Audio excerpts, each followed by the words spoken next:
ಆಕಾಶವಾಣಿ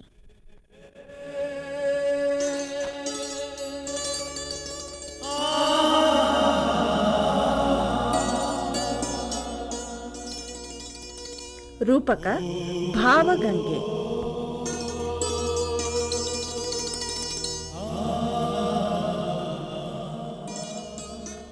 ರಚನೆ ಜಯಶ್ರೀ ಅರವಿಂದ್.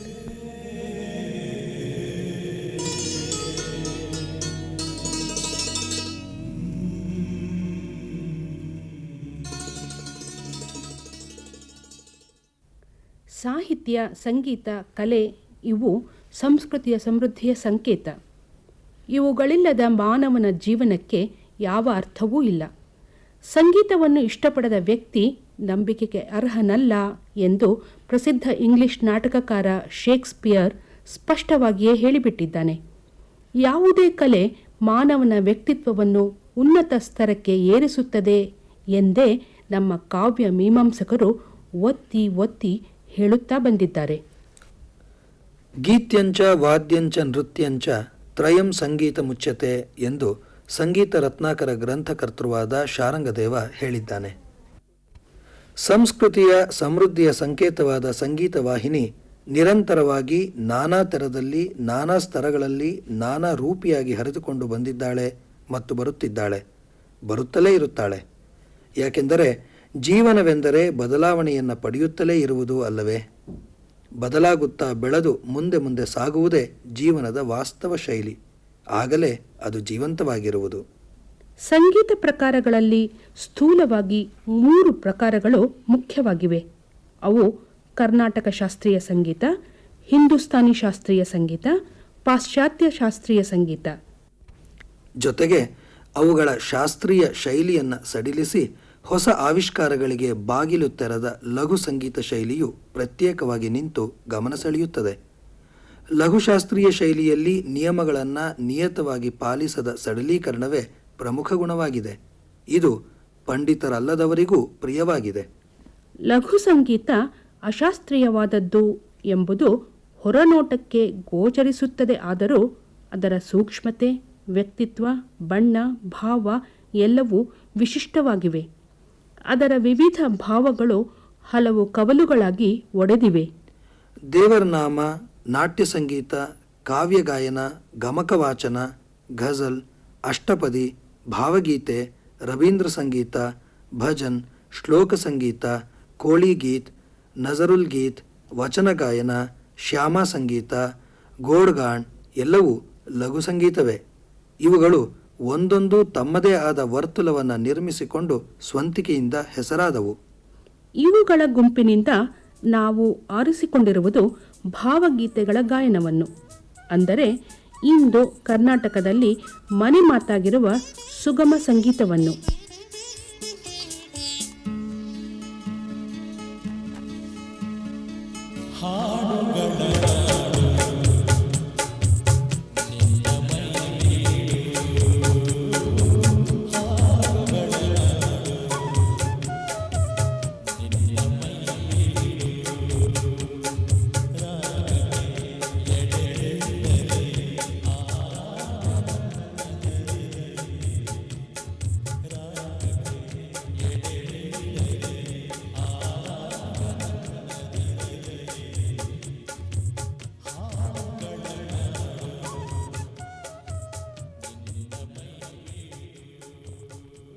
ಇಂದು ಸುಗಮ ಸಂಗೀತವೆಂದು ಕರ್ನಾಟಕದಲ್ಲಿ ಜನಪ್ರಿಯವಾಗುತ್ತಿರುವ ಗಾಯನ ಪದ್ಧತಿ ಸುಮಾರು 16 ವರ್ಷಗಳಿಗೂ, ಅಂದರೆ 1986ಕ್ಕೂ ಹಿಂದಿನದು. ಲಘು ಸಂಗೀತ ಅಥವಾ ಲೈಟ್ ಮ್ಯೂಸಿಕ್ ಎಂದೇ ಕರೆಯಲ್ಪಡುತ್ತಿತ್ತು. ಶಾಸ್ತ್ರೀಯ ಸಂಗೀತದ ಕವಲಾದರೂ ಭಿನ್ನ ಎಂಬುದನ್ನು ಮನವರಿಕೆ ಮಾಡಲು ಲಘು ಎಂದರೆ ಹಗುರವಾದ, ಸಡಿಲವಾದ ಎಂಬ ಅರ್ಥದಲ್ಲಿ ಹೆಸರು ಪಡೆದಿತ್ತು. ಶಾಸ್ತ್ರೀಯ ಸಂಗೀತದಲ್ಲಿರುವ ಶಿಸ್ತು, ಬಿಗಿ, ಶಿಸ್ತಿನ ಚೌಕಟ್ಟಿನ ಆವರಣವನ್ನು ದಾಟಿ ಹೊರಗೆ ಬಂದಿತ್ತು. ಲಘು ಸಂಗೀತ ಎನ್ನುವ ಶೀರ್ಷಿಕೆಯಿಂದ ಇದು ಸಂಗೀತ ಪ್ರಕಾರಕ್ಕೆ ಸೇರಲ್ಪಟ್ಟಿತ್ತು. ಸಂಗೀತವೇ ಪ್ರಧಾನವಾಗಿತ್ತು, ಇತರ ಕೆಲವು ಅಂಗಗಳು ಅಪ್ರಧಾನವಾಗಿದ್ದವು. ಹೀಗೆ ಸಂಗೀತ ಪ್ರಕಾರವಾಗಿ ಒಡೆದು ಮೂಡಿದ ಸುಗಮ ಸಂಗೀತ ಗಾಯನ ಕಾಲಕ್ರಮೇಣ ಸಾಹಿತ್ಯ ಬನದಲ್ಲಿ ಕಾಲಿಟ್ಟು ಚಿಗುರಲು ಪ್ರಾರಂಭಿಸಿತು. ಚಿಗುರೊಡೆದು ಟಿಸಿಲು ಟಿಸಿಲಾಗಿ ತನ್ನ ಬಾಹುಗಳನ್ನು ಚಾಚುತ್ತಾ ಎತ್ತರಕ್ಕೆ ಬೆಳೆಯುತ್ತಾ ತಲೆ ಎತ್ತಿ ಮೈತುಂಬ ಮುಡಿತುಂಬ ಕವಿತೆಯ ಹೂಗಳನ್ನು ಹೊತ್ತುಕೊಳ್ಳತೊಡಗಿತು. ಈ ಹೂಗಳಿಗೆ ಅಂದಚಂದ ರಸರೂಪಗಳನ್ನು ಕೊಟ್ಟ ಕೀರ್ತಿಗೆ ನೂರಾರು ಕವಿಗಳು, ಸಂಗೀತ ಸಂಯೋಜಕರು, ಗಾಯಕ ಗಾಯಕಿಯರು ಮತ್ತು ಸಂಘಟನಕಾರರು ಭಾಜನರಾದರು.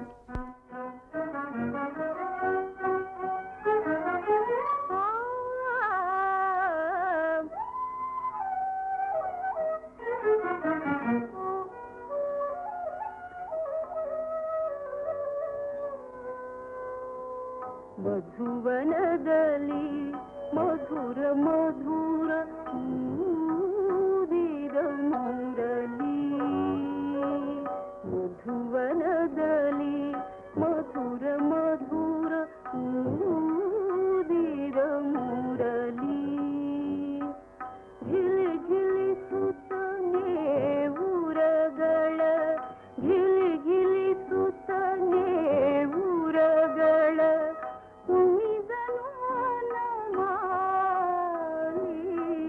ಮಧುವನದಲ್ಲಿ ಮಧುರ ಮಧುರ ಊದಿದ ಮುರಳಿ. ಸುಗಮ ಸಂಗೀತವೆಂಬ ಗಾಯನ ಶೈಲಿಗೆ ಅದರ ಹೆಸರು ಮಾತ್ರ ಹೊಸದು, ಆದರೆ ಅದರ ಅಂತರಾತ್ಮ ಸಾವಿರಾರು ವರ್ಷಗಳಷ್ಟು ಹಿಂದಿನದ್ದು. ಈ ಗಾಯನ ಪದ್ಧತಿಗೆ 10 ಮೂಲ ಆಕರಗಳು ನಮಗೆ ದೊರೆಯುತ್ತವೆ. ಸುಗಮ ಸಂಗೀತದ ಮೂಲ ಆಕರಗಳನ್ನು ಹೀಗೆ ಸ್ಥೂಲವಾಗಿ ಹೆಸರಿಸಬಹುದು: ಜನಪದ ಗೀತೆಗಳು, ಕಾವ್ಯಗಾಯನ ಕಲೆ, ಹೊಸಗನ್ನಡದ ಭಾಷೆ, ಪಾಶ್ಚಾತ್ಯ ಚಿಂತನೆಯ ವಸ್ತು ವಿಚಾರ, ರಂಗಗೀತೆಗಳು, ಮರಾಠಿ ಗೋಡ್ಗಾಣ್ ಗೀತೆಗಳು.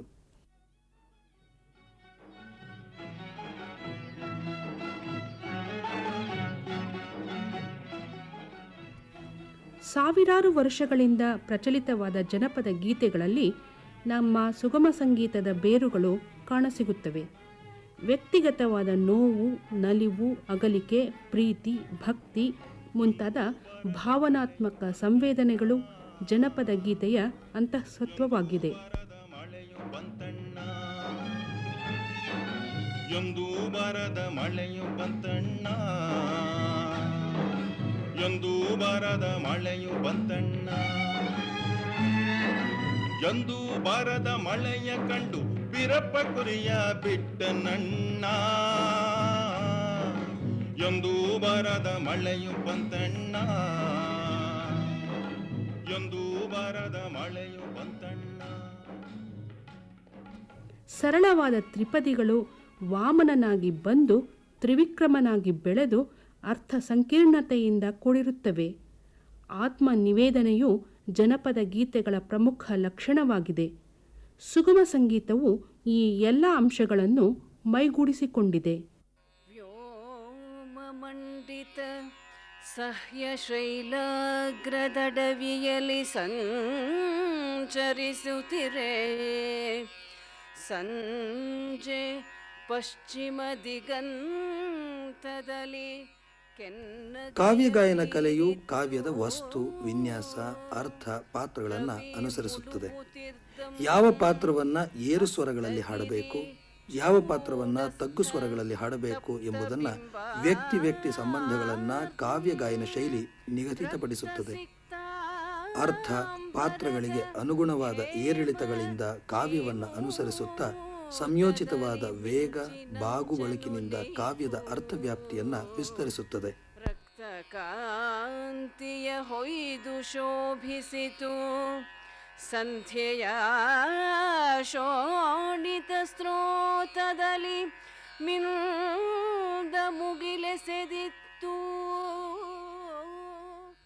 ಕವಿಯು ಅಕ್ಷರಗಳಲ್ಲಿ ಹೇಳಲಾಗದ ಕೆಲವು ಸೂಕ್ಷ್ಮಗಳನ್ನು ಕಾವ್ಯಗಾಯನ ಹೇಳುತ್ತದೆ. ಇದು ಕಾವ್ಯಗಾಯನದ ಸಫಲತೆ. ಇದು ಸುಗಮ ಸಂಗೀತದಲ್ಲಿ ಮುಂದುವರೆದ ಹೊಸ ಗಾಯನ ಪದ್ಧತಿಯಾಗಿದೆ.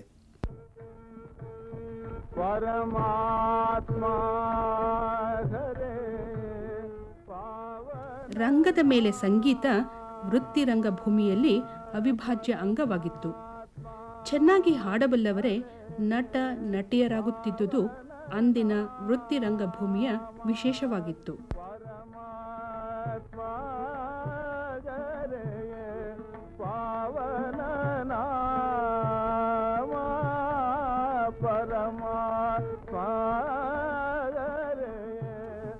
ಅವುಗಳ ನಾಟಕೀಯತೆ, ಭಾವಪ್ರಕಾಶತ್ವ ಭಾವಗೀತೆಗಳಿಗೂ ಪ್ರಭಾವ ಬೀರಿತು. ಮನಸ್ಸಿನ ಭಾವನೆಗಳನ್ನು, ಒಳತೋಟಿಗಳನ್ನು, ವಿರಹ ದುಃಖ ಭಾವಗಳನ್ನು ಸಂಗೀತದಲ್ಲಿ ಪ್ರಕಟಿಸುತ್ತಿದ್ದ ಸನ್ನಿವೇಶ ಗೀತಗಳು ಕ್ರಮೇಣ ಸ್ವತಂತ್ರ ಗೀತೆಗಳೂ ಆಗ ಹೊರಟವು. ವಾಚಿಕಾಭಿನಯವು ಗೇಯಗೀತೆಗಳೊಳಗೆ ಪ್ರವೇಶಿಸಿದವು. ಹೊಸ ಗೀತೆಗಳು ಸೃಷ್ಟಿಯಾದವು. ವಿವಿಧ ಗತಿಯ ಹೊಸ ಛಂದೋಗತಿಗಳು ಕನ್ನಡಕ್ಕೆ ಅವಶ್ಯವಾದ ಕ್ಷಣದಿಂದ ಭಾವಗೀತೆ ಎಂಬ ಕಾವ್ಯ ಪ್ರಕಾರ ಹುಟ್ಟಿಕೊಂಡಿತು.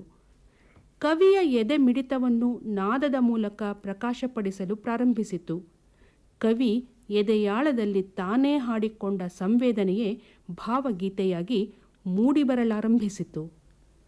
20ನೆಯ ಶತಮಾನದ ಮೊದಲಿಗೆ ಕನ್ನಡ ಕಾವ್ಯ ಭಾಷೆ, ಛಂದಸ್ಸು ಮತ್ತು ಅಭಿವ್ಯಕ್ತಿ ಸ್ವಾತಂತ್ರ್ಯ ಮತ್ತು ಅಭಿರುಚಿ ಎಲ್ಲ ರೂಪಗಳಲ್ಲೂ ಹೊಸತನ ಪಡೆಯಿತು. ಹಳೆಯದನ್ನು ತೊರೆದು ಹೊಸದನ್ನು ಕರೆದುಕೊಂಡಿತು. ಪಾಶ್ಚಾತ್ಯ ವಿಚಾರಗಳ ಮಹಾಪ್ರವಾಹಕ್ಕೆ ಕನ್ನಡ ಸಾಹಿತ್ಯವಾಹಿನಿ ಸೇರಿ ತನ್ನ ತೀರಗಳನ್ನು ವಿಸ್ತರಿಸಿಕೊಂಡಿತು. ಇಂಗ್ಲಿಷ್ ಗೀತೆಗಳು ಕನ್ನಡ ಭಾಷೆಗೆ ಭಾಷಾಪರಗೊಂಡವು. ಅನುಕರಣವೂ ಪ್ರಾರಂಭವಾಯಿತು.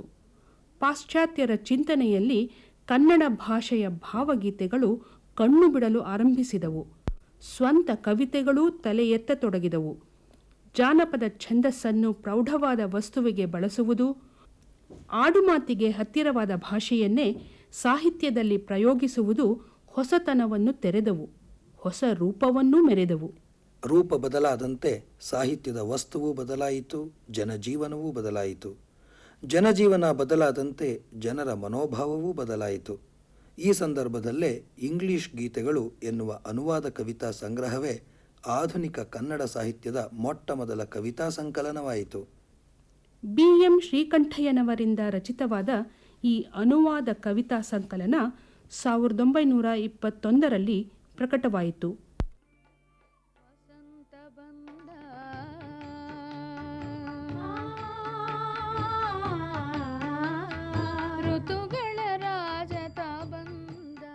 ಹೊಸ ಛಂದಸ್ಸಿನ ಪ್ರಕಾರಗಳು, ಗೀತಲಯಗಳ ಹೊಸ ಬಗೆಯೊಂದಿಗೆ ಹೊಸ ಹಾದಿ ತೆರೆದವು.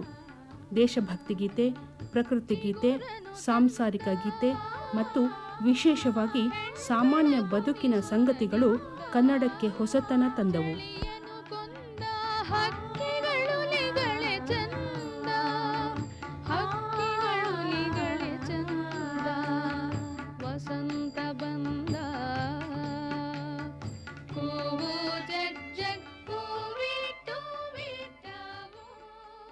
ಸಮಕಾಲೀನ ಕವಿಗಳು, ಸಂಗೀತ ಸಂಯೋಜಕರು, ಗಾಯಕರು ಇದರಿಂದ ಸ್ಫೂರ್ತಿ ಪಡೆದರು. ವ್ಯಕ್ತಿಯ ವೈಯಕ್ತಿಕ ಭಾವನೆಗಳಿಗೆ ಅಭಿವ್ಯಕ್ತಿ ದೊರೆತವು. BM ಶ್ರೀಕಂಠಯ್ಯನವರಿಂದ ಆರಂಭಗೊಂಡ ಈ ಹಾದಿಯನ್ನು SD ನರಸಿಂಹಾಚಾರ್ಯರು, ಹಟ್ಟಿಯಂಗಡಿ ನಾರಾಯಣರಾಯರು, ಪಂಜೆ ಮಂಗೇಶರಾಯರು, ಗೋವಿಂದ ಪೈ ಮುಂತಾದ ಮಹನೀಯರು ಸುಗಮಗೊಳಿಸಿದರು. ಶ್ರೀ ಅವರು ಇಂಗ್ಲಿಷ್ನಿಂದ ಅನುವಾದಿಸಿದ ಮುದಿಯ ರಾಮೇಗೌಡ ಎಂಬ ದುರಂತ ಪ್ರೇಮದ ಗೀತೆ ಕನ್ನಡಕ್ಕೆ ಹೊಸದಾಗಿ ಬಂದಿತು. ಜೀವನದ ಆದರ್ಶ ತತ್ವಗಳನ್ನು, ಧ್ಯೇಯಗಳನ್ನು, ಪೌರಾಣಿಕ ದೇಶಭಕ್ತಿ ಭಾವಗಳನ್ನು ವಸ್ತುವಾಗಿಸಿದ್ದ ಕವಿಗಳಿಗೆ ತಮ್ಮ ವೈಯಕ್ತಿಕ ಭಾವನೆಗಳಾದ ಪ್ರೀತಿ, ವಿರಹ, ನೋವು, ಅಗಲಿಕೆ ಮುಂತಾದ ಭಾವನೆಗಳ ಅಭಿವ್ಯಕ್ತಿಗೆ ಶ್ರೀಯವರು ದಾರಿ ತೋರಿದರು. ಒಮ್ಮೆಲೆ 10 ಕವಿಗಳು ಪ್ರಯೋಗ ಮಾಡಿದ ಪರಿಣಾಮವಾಗಿ 1928ರಲ್ಲಿ ಕಿರಿಯರ ಕಾಣಿಕೆ, 1930ರಲ್ಲಿ ತಳಿರು ಎಂಬ 2 ಕವನ ಸಂಕಲನಗಳು ಬಂದವು. ಅವುಗಳಲ್ಲಿ ಅನುವಾದ ಕವಿತೆಗಳು ಜೊತೆಗೆ ಸ್ವತಂತ್ರ ಗೀತೆಗಳು ಸೇರಿದ್ದವು.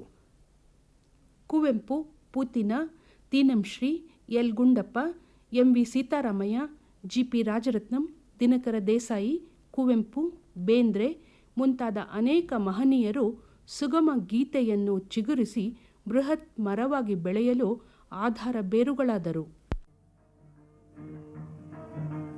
ಮೂಡಲ ಮನೆಯ ಮುತ್ತಿನ ನೀರಿನ ಎರಕವ ಒಯ್ದ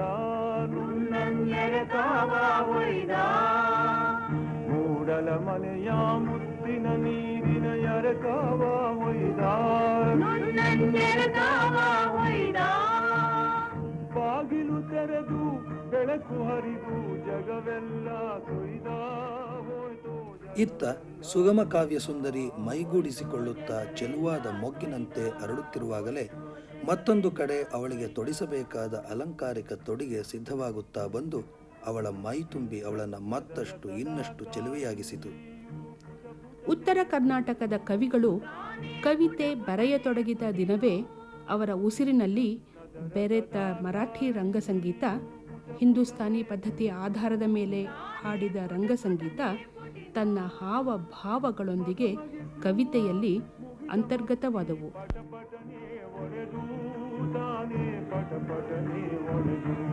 ತಾನೇ ಪಟಪಟನೆ ಒಡೆದು ತಾನೇ ಪಟಪಟನೆ ಒಡೆದು.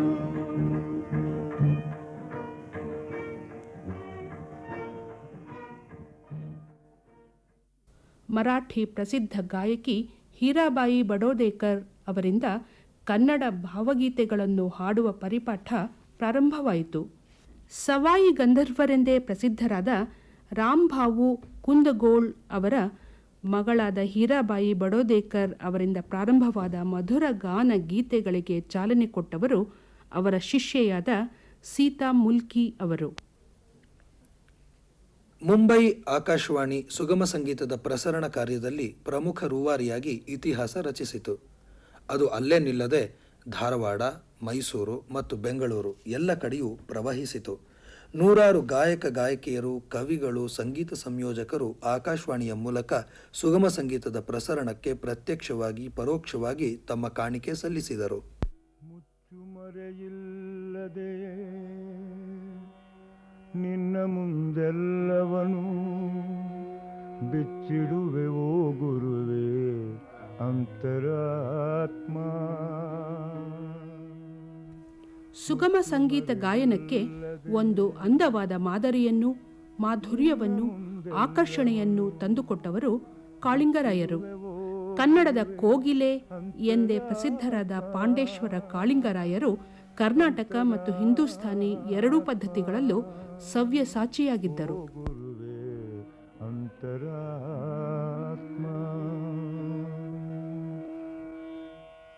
ನಾ ಕವಿದೆ ನರಕವಿದೆ, ಪಾಪವಿದೆ ಪುಣ್ಯವಿದೆ. ನಾ ಕವಿದೆ ನರಕವಿದೆ, ಪಾಪವಿದೆ ಪುಣ್ಯವಿದೆ. ಸ್ವೀಕರಿಸು ಓ ಗುರುವೇ ಅಂತರಾತ್ಮ, ಸ್ವೀಕರಿಸು ಓ ಗುರುವೇ ಅಂತರಾತ್ಮ.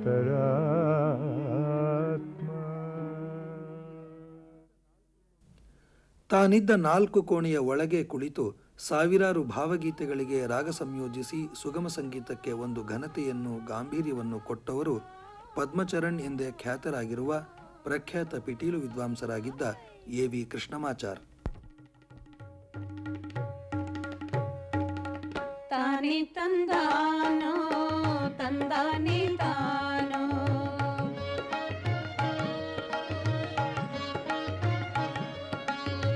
ತಾನೇ ತಂದಾನೋ ತಂದಾನೇ ತಾನೋ.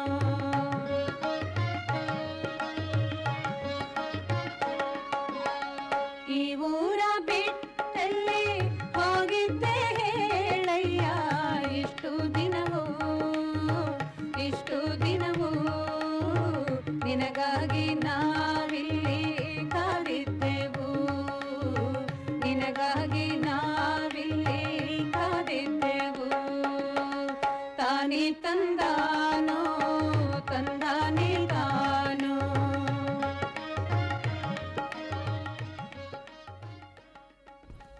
ಅನಕ್ಷರಸ್ಥರಿಗೂ ಕವಿಯ ಕಾವ್ಯವನ್ನು ಅತ್ಯಂತ ಪರಿಣಾಮಕಾರಿಯಾಗಿ ತಲುಪಿಸುತ್ತಿರುವುದು ಸುಗಮ ಸಂಗೀತ. ಕವಿತೆಯ ಸಾಲು ಸಾಲುಗಳನ್ನು ಗಾಯನದ ಮೂಲಕ ವ್ಯಾಖ್ಯಾನಿಸುತ್ತಾ ಜನಪ್ರಿಯವಾಗುತ್ತಿರುವ ಈ ಗಾಯನ ಪ್ರಕಾರ ಜನಪರವಾದುದೂ ಆಗಿದೆ. ಈ ಊರ ಬಿಟ್ಟಲ್ಲಿ ಹೋಗಿದ್ದೆ ಹೇಳಯ್ಯ, ಇಷ್ಟು ದಿನವೂ ನಿನಗಾಗಿ ನಾವಿಲ್ಲಿ ಕಾದಿದ್ದೆವು, ನಿನಗಾಗಿ. ಕೇವಲ ಶ್ರಾವ್ಯ ಮಾಧ್ಯಮವಾಗಿ ಬಂದ ಈ ಗಾಯನ ಪ್ರಕಾರ ಈಗ ದೃಶ್ಯ ಮಾಧ್ಯಮವನ್ನು ಆಕರ್ಷಿಸಿದೆ. ಕವಿಯ ಕಾವ್ಯದ ಅರ್ಥವ್ಯಾಪ್ತಿಯನ್ನು ಅಭಿನಯದಿಂದ ಹಿಗ್ಗಿಸುತ್ತಾ ಪರಿಣಾಮಕಾರಿಯಾಗಿ ಮೂಡಿಸುತ್ತಿದೆ. ವಿವಿಧ ರಸಗಳನ್ನು ಪ್ರಕಾಶಪಡಿಸುವ ರಾಗಗಳ ಸುಮಧುರ ಎಳೆಗಳಿಂದ ಭಾವಜ್ಯೋತಿಯನ್ನು ಬೆಳಗುತ್ತದೆ. ಮನದಿಂದ ಮನಕ್ಕೆ ಬೆಳಕನ್ನು ಹರಿಸುತ್ತದೆ. ಇದರಿಂದ ಆತ್ಮಾವಲೋಕನವೂ ಆಗುತ್ತದೆ. ಭಾವೋದ್ದೀಪನಗೊಳಿಸುವ ಶಕ್ತಿ ಇರುವ ಸುಗಮ ಸಂಗೀತ ಕಾವ್ಯದ ಉದ್ದೇಶಗಳನ್ನು ಸೃಷ್ಟೀಕರಿಸುತ್ತದೆ. ನಿಸರ್ಗದ ಚೆಲುವನ್ನು ಕುರಿತು ಕವನಗಳನ್ನು ಕೇಳಿದಾಗ ಅದರ ಅಂತರಾರ್ಥದ ವಿಶೇಷ ಅನುಭವವಾಗುತ್ತದೆ. ದೇಶಭಕ್ತಿಯ ಗೀತೆಗಳನ್ನು ಕೇಳಿದಾಗ ದೇಶಾಭಿಮಾನ ಮೂಡುತ್ತದೆ. ಪ್ರೇಮ ಗೀತೆಗಳನ್ನು ಕೇಳಿದಾಗ ಪ್ರೇಮದ ಔನ್ನತ್ವವನ್ನು ಅನಿರ್ವಚನೀಯವಾಗಿ ತಿಳಿಸುತ್ತದೆ. ಸುಗಮ ಸಂಗೀತ ಹೀಗೆ ಕವಿಗೂ ಸಹೃದಯನಿಗೂ ರಸ ಸೇತುವೆಯಾದುದೇ ಅದರ ವೈಶಿಷ್ಟ್ಯವಾಗಿದೆ. ಸುಗಮ ಸಂಗೀತದ ಮಹತ್ ಸಾಧನೆ ಎಂದರೆ ಹೊತ್ತಿಗೆಯಲ್ಲಿ ಮಲಗಿದ್ದ ಕಾವ್ಯ ಕನ್ನಿಕೆಯನ್ನು ಎಬ್ಬಿಸಿ ವೇದಿಕೆಗೆ ಬರಮಾಡಿದ್ದು, ಕಾವ್ಯ ರಸಿಕರನ್ನು ಹುಟ್ಟುಹಾಕಿದ್ದು. ಕವಿ, ಸಂಯೋಜಕ, ಗಾಯಕ, ರಸಿಕರ ನಡುವೆ ಭಾವ ಸಂವಾದವನ್ನು ಹುಟ್ಟುಹಾಕಿದ್ದು. ಇದು 20ನೇ ಶತಮಾನದ ಕೊನೆಯಲ್ಲಿನ ದೊಡ್ಡ ಸಾಧನೆ. ಅತಿ ಸಂಕೀರ್ಣವಾದುದನ್ನು, ಅತಿ ಶಾಸ್ತ್ರೀಯವಾದುದನ್ನು ಅರಗಿಸಿಕೊಳ್ಳಲು ಸಮಯ ಸಂಯಮವಿಲ್ಲದ ಇಂದಿನ ಗಡಿಬಿಡಿಯ ಪೀಳಿಗೆಗೆ ಸುಗಮ ಸಂಗೀತ ಒಂದು ವರವಾಗಿದೆ. ಕಾಲದ ಬೇಡಿಕೆ ಮತ್ತು ಅಭಿರುಚಿಗೆ ಸ್ಪಂದಿಸುವ ಸಂಗೀತ ಪದ್ಧತಿಯಾಗಿದೆ. ಸುಗಮವಾಗಿ ದೊರಕುತ್ತಲೂ ಇದೆ, ಸರಳವಾಗಿ ಸೆಳೆಯುತ್ತಲೂ ಇದೆ. ಸುಗಮ ಸಂಗೀತದ ಒಂದು ಹಿರಿಮೆ ಎಂದರೆ ಇತರ ಯಾವುದೇ ಸಂಗೀತ ಪದ್ಧತಿಗಳಲ್ಲಿರುವ ಸಾಹಿತ್ಯಕ್ಕಿಂತ ಉತ್ಕೃಷ್ಟವಾದ ಸಾಹಿತ್ಯವನ್ನು ಪಡೆದಿರುವುದು. ಶಾಸ್ತ್ರೀಯ ಸಂಗೀತದ ಸಾಹಿತ್ಯ ಪುರಾಣ ಕಥೆಗಳ, ಮತ ಧರ್ಮಗಳ, ದೇವದೇವಿಯರ ಭಕ್ತಿ ರೂಪದಲ್ಲಿ ಇರುತ್ತದೆ. ಆದರೆ ಸುಗಮ ಸಂಗೀತದಲ್ಲಿ ಇದಕ್ಕೆ ಬದಲಾಗಿ ಜೀವನದ ಎಲ್ಲ ಸ್ತರಗಳನ್ನು, ಎಲ್ಲ ಸ್ಪಂದನಗಳನ್ನು ಅಭಿವ್ಯಕ್ತಿಸುವ ಸಾರ್ವಕಾಲಿಕ ವಿಚಾರಗಳಿರುತ್ತವೆ. ಬದುಕನ್ನು ಬೆಳಗಿಸುವ ಭಾವನೆಗಳಿರುತ್ತವೆ.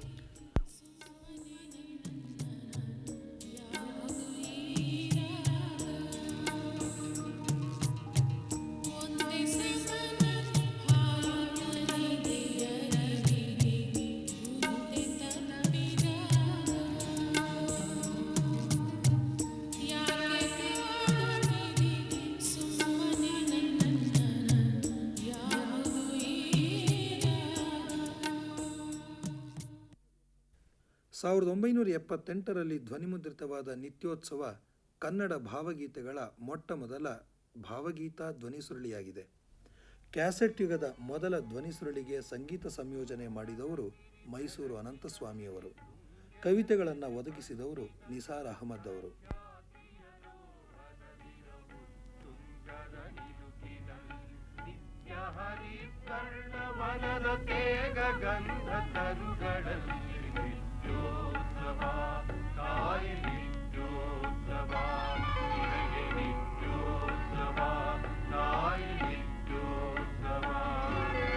ಯೋಗದ ಸಿರಿ ಬೆಳಕಿನಲ್ಲಿ ತುಂಗೆಯ ತೆನೆ ಬಳುಕಿನಲ್ಲಿ ಸಹ್ಯಾದ್ರಿಯ ಲೋಹದಲ್ಲಿರವು ತುಂಗದ ನಿರುತಿನಲ್ಲಿ ನಿತ್ಯ ಹರಿತ್ವರ್ಣವನದ ತೇಗ ಗಂಧ ತರುಗಳಲ್ಲಿ ನಿತ್ಯೋತ್ಸವ ತಾಯಿ ನಿತ್ಯೋತ್ಸವ ನಿನಗೆ ನಿತ್ಯೋತ್ಸವ ತಾಯಿ ನಿತ್ಯೋತ್ಸವ.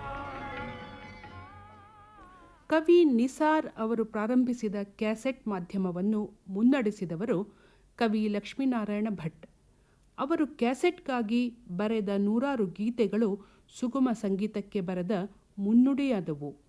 ಕ್ಯಾಸೆಟ್ ಸಂಸ್ಕೃತಿಯಿಂದ ಸಾವಿರಾರು ಹಾಡುಗಳು ಜನ್ಮ ತಳೆದವು. 100 ಗಾಯಕರು ಬೆಳಕಿಗೆ ಬಂದರು. ಗಾಯನದ ಶೈಲಿಯ ಜೊತೆಗೆ ವಾದ್ಯಗಳ ಬಳಕೆಯಲ್ಲೂ ಹೊಸತನ ಬಂದಿತು. ಪಿಟೀಲು, ತಬಲ, ಕೊಳಲುಗಳ ಜೊತೆಗೆ ಎಲೆಕ್ಟ್ರಾನಿಕ್ ಸಾಧನಗಳೂ ಬಂದವು. ನಾದ ವೈಜ್ಞಾನಿಕ ತಂತ್ರಜ್ಞತೆಯಲ್ಲಿ ಪ್ರಗತಿ ಕಂಡಿತು. ಧ್ವನಿಮುದ್ರಣದಲ್ಲೂ ತಾಂತ್ರಿಕತೆ ಹೊಸತನವಾಯಿತು. ಟ್ರ್ಯಾಕ್ ಸಿಸ್ಟಮ್ ಮತ್ತು ಪಂಚಿಂಗ್ ಪದ್ಧತಿಗಳು ಬಂದು ಧ್ವನಿಮುದ್ರಣ ಕಲೆ ಗಾಯಕರಿಗೆ ಅನುಕೂಲವನ್ನು ತಂದಿತು.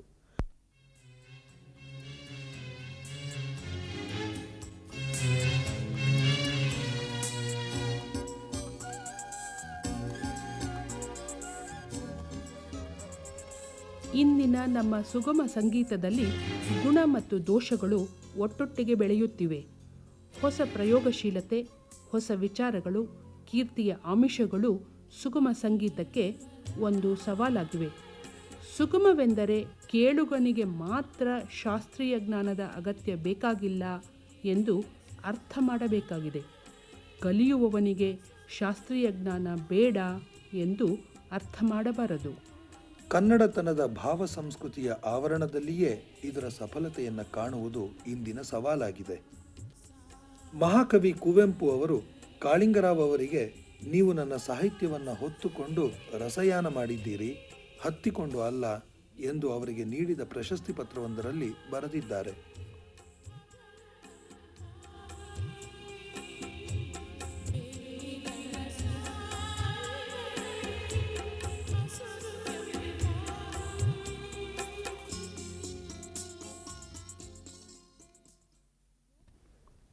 ಶ್ರೋತೃಗಳನ್ನು ಹಿಡಿದಿಟ್ಟುಕೊಳ್ಳುವಂತಹ ರಾಗ ಸಂಯೋಜನೆ, ಲಯ ವೈವಿಧ್ಯಗಳು ಸುಗಮ ಸಂಗೀತದ ಮಧುರ ಆಕರ್ಷಣೆಗಳಾಗಿವೆ.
ರಕ್ಕಸನೂರವ ರುಧಿರವ ನೀಟಿದ ನರಹರಿ ಕೋಪವು ಕೀವೈಗೂ ಸುಂದರ ಮಂಗಳವೀವೈಗೂ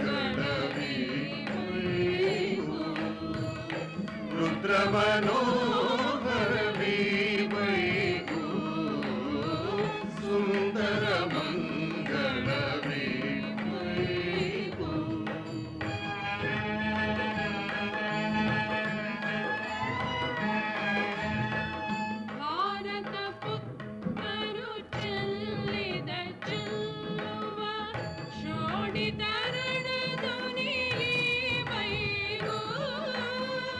ಹುಟ್ಟಿದ ಕೂಡಲೇ ಹಸಿದೆ ಬಡಿದಿಹ ಹಸು ಮಕ್ಕಳ ಚೆಲುವಿ ಬೈಗೂ ಸುಂದರ ಮಂಗಳವಿ ಬೈಗೂ ರುದ್ರ ಮನೋಹರವಿ ಬೈಗೂ ಸುಂದರ ಮಂಗಳವಿ.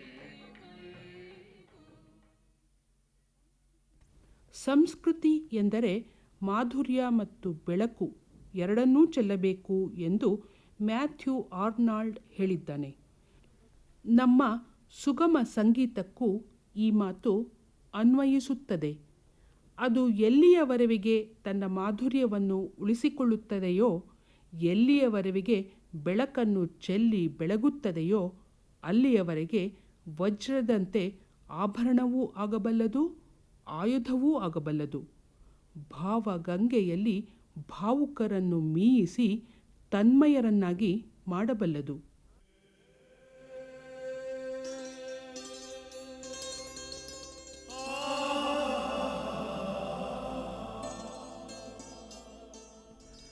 ಭಾವಗಂಗೆ ರೂಪಕ ಕೇಳಿದಿರಿ.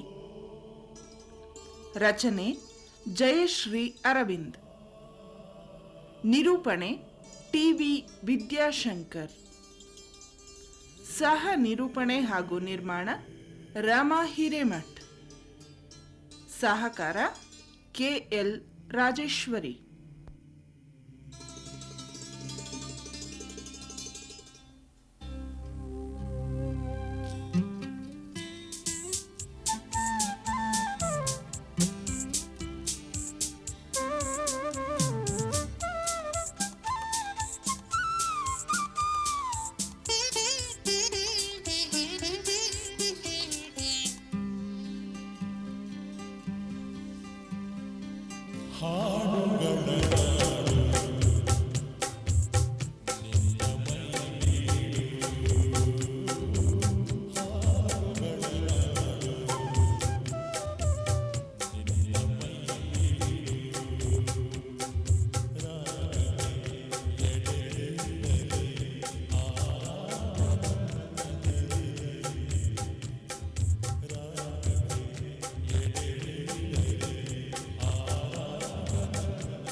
ರೂಪಕ ಆಕಾಶವಾಣಿ ಬೆಂಗಳೂರು ಕೇಂದ್ರದಿಂದ ಮೂಡಿಬಂತು.